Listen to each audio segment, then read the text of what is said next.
Magandang hapon mga kabunso. Pinapakita ko ngayon ang bagong tubo na gabi-gabi. Ang ano dito, may malaki na tong gabi-gabi. Inihian ng aso ko, yung namatay na aso. Nung namatay siya, saka din to tumubo. Parang nagwa-wonder lang ako. Bakit siya nagkaroon ng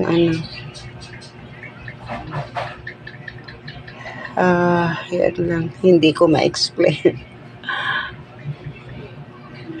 Anyway, mga kabunso, right now, hindi ako okay, hindi pa ako makapagtrabaho kasi namamaga pa ang mga paa ko. Hopefully maging okay ako sa mga susunod na araw. Grabe yung epekto ng aso ko sa kanyang paglisan dito sa mundo. Ako'y nagkasakit din. Sobrang stress ko.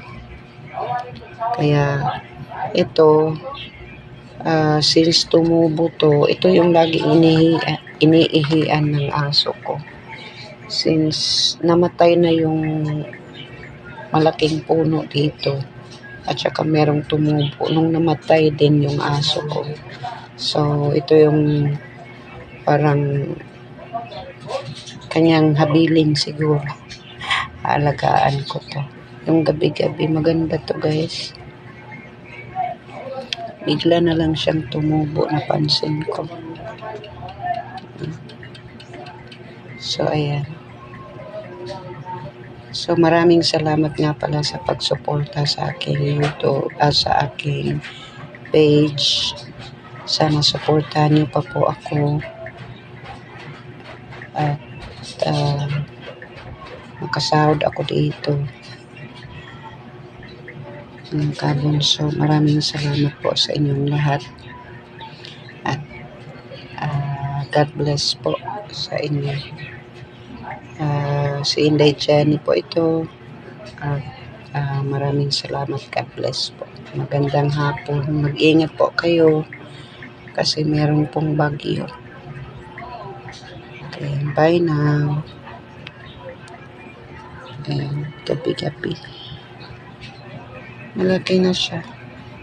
Timing talaga nung namatay ang aso ko.